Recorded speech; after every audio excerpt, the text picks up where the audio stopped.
Programa 18. Las fases de la independencia. En este programa conocerán las principales fases de la independencia de México, sus avances y sus retrocesos. La madrugada del 16 de septiembre de 1810 marca el inicio de la Guerra de Independencia. La precipitación con la que Miguel Hidalgo convoca el levantamiento responde a que la conspiración independentista había sido descubierta por la autoridad virreinal. La lucha por la independencia se desarrolló en 3 fases y concluyó en 1821 con la firma del Tratado de Córdoba. Con ese hecho, México surgió como país independiente. En términos del proceso que tiende hacia la independencia directamente, pueden verse 3 fases. La primera es la irrupción de 1810, la insurgencia masiva, que es la característica más importante que tiene esa fase. Estamos hablando de contingentes de hombres que podrían llegar a sumar 40,000, 50,000 individuos. Hay algunas fuentes que hablan de 100,000 o más de 100,000. Francamente son fuentes muy exageradas, pero sí estamos hablando de 40,000, 50,000 individuos en estos grupos. Una segunda fase, que es una fase mucho más organizada, en la que ya estaríamos viendo además por vez primera un diseño institucional, tanto en las constituciones y los órganos de gobierno, como en la organización del cobro de impuestos, de organización territorial eclesiástica. Y la última etapa sería finalmente la de la consumación de la independencia, que tiene ya que ver con una situación en la Nueva España bien diferente a la que teníamos en 1810 cuando inició todo el proceso. En España, la Junta Suprema Central ordenó la conformación de un Congreso Constituyente. Las Cortes fueron convocadas en 1809, pero aplazadas debido a las agresiones del ejército napoleónico. Tras varias sesiones de trabajo, las diferentes tendencias ideológicas de las Cortes lograron algún consenso. Entre otras cosas, en la Constitución de Cádiz se asumió a la monarquía como forma de gobierno, pero su poder estaría limitado por la división de poderes. La promulgación de la Constitución convirtió a España en uno de los primeros países del mundo en transitar la senda del liberalismo, camino abierto por Estados Unidos de América y Francia en 1787 y 1791, respectivamente. Al volver al trono, Fernando VII, en 1814, suprimió la Constitución de Cádiz, a la que declaró nula y de ningún valor ni efecto. La primera fase de la independencia tiene como característica tener una multitud de voces y una multitud de propuestas. No hay un plan preconcebido. Esa es una característica importante. Ni siquiera en los líderes que se insurreccionaron en 1810. Por algunas declaraciones posteriores sabemos, por ejemplo, que Miguel Hidalgo desde un inicio tenía clara la idea de la separación completa de la monarquía española.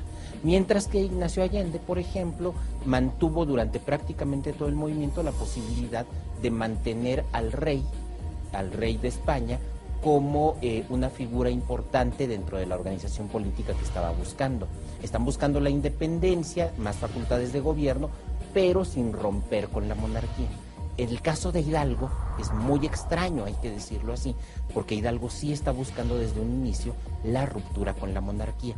Otra característica importante es que se trata de un movimiento masivo. Estamos hablando de contingentes rurales fundamentalmente enormes. Estamos hablando de 40,000, 50,000, quizás 60,000 individuos que toman las armas y que marchan juntos la mayor parte del tiempo.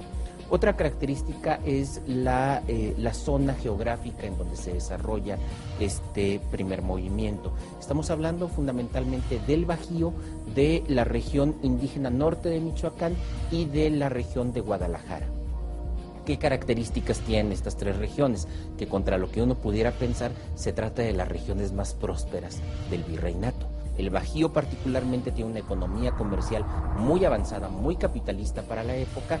Michoacán no, Michoacán es sobre todo zona indígena, pero muy rica. Y Guadalajara, la región de Guadalajara, combina las 2 características. Muchas poblaciones de indios, pero también una economía comercial muy avanzada, con mercados importantes. Es un movimiento fugaz, es un movimiento muy breve, dura unos cuantos meses, pero como decía el historiador Edmundo O'Gorman, bastaron 6 o 7 meses para que Miguel Hidalgo hiriera de muerte al virreinato. La emancipación de América Latina fue un proceso político y militar que desde 1808 hasta 1826 afectó a la mayoría de las posesiones españolas en América. Algunas causas internas comunes a las colonias americanas fueron la corrupción administrativa y burocrática de los peninsulares, el trato que recibían indígenas, negros y castas, y las restricciones culturales impuestas por la autoridad española. Otras causas fueron la rivalidad entre criollos y peninsulares, así como el establecimiento de un régimen de monopolios y prohibiciones que dificultaba el desarrollo de la economía americana. Como causas externas, sobresalen la invasión francesa a España y los idearios de la Declaración de Independencia de Estados Unidos de América y de la Revolución Francesa, así como las ideas ilustradas. La segunda etapa del movimiento independentista es la que inicia tras la captura y muerte de los primeros caudillos de la insurgencia. Es una etapa menos espectacular, es una etapa con la participación de la gente menos clara. En contra, esta segunda etapa es una etapa mucho más organizada. Es mucho más organizada en distintos niveles. Por primera vez hay órganos representativos de la insurgencia. Primero, la Junta Nacional Americana, o Junta de Zitácuaro, establecida y dirigida por Ignacio López Rayón. Por supuesto, el Congreso de Anáhuac, establecido en Chilpancingo y después se tiene que ir moviendo a otras ciudades. Estamos hablando, pues, de un momento de organización constitucional. Pero no solo es esta organización, también hay una organización más de facto. Hay regiones en donde, pues, allí no hay mucho impacto constitucional ni de estos congresos, pero que los dirigentes de la región consiguen establecer una hacienda nacional, consiguen cobrar impuestos, consiguen administrar los bienes nacionales, consiguen, o por lo menos impulsan con mucho éxito, el establecimiento de la administración de los servicios espirituales, consiguen establecer instituciones de justicia, no tanto como el Tribunal de Ario, que ya es muy constitucional, no, sino a nivel un poco más local. Le dan atribuciones a los pueblos para que administren justicia. Entonces, en este otro nivel también nos encontramos con que se trata de una etapa mucho más organizada y mucho más formal que la primera. José María Morelos y Pavón expuso en 1814 ante el Congreso de Chilpancingo el documento Sentimientos de la Nación, donde, entre otras cosas, se declaraba: América es libre e independiente de España y de toda otra nación, gobierno o monarquía. La soberanía dimana inmediatamente del pueblo. La patria no será del todo libre y nuestra mientras no se reforme el gobierno, abatiendo el tiránico, sustituyendo el liberal y echando fuera de nuestro suelo al enemigo español. Que la ley es superior a todo hombre, que la esclavitud se proscriba para siempre, y lo mismo la distinción de castas, quedando todos iguales. La tercera fase de la independencia es muy complicada. Tienen que ver allí primero la profunda transformación liberal que se ha impulsado dentro de toda la monarquía española, de la cual la propia Nueva España formaba parte. ¿Qué implicó esta transformación liberal? Que se establecieran ayuntamientos en donde antes no había. Ayuntamientos que implica que haya elecciones para renovarlos. Hay una politización en la gente. Entonces, este último momento de la independencia creo que es el momento de mayor complejidad, pero precisamente por esa complejidad es el que permitió reunir más voluntades para ganar la independencia. Estamos hablando de los realistas criollos, encabezados por Agustín de Iturbide, que proclaman el Plan de Iguala. Estamos hablando de criollos no militares, criollos políticos que participan en los procesos electorales, que van a España, que desde España en las Cortes, en el Congreso, tratan de ganar independencia y autonomía para la Nueva España y no lo consiguen.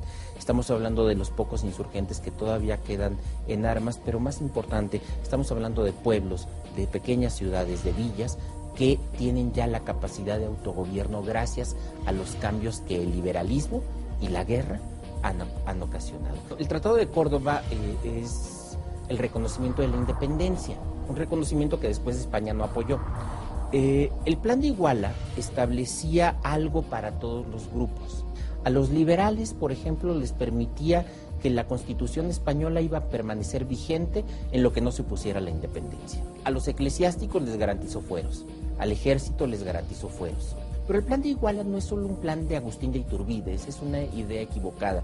El Plan de Iguala forma parte de un tramado mucho más complicado de conspiraciones, de redes, de gente que está trabajando por el liberalismo, por el constitucionalismo y por la independencia.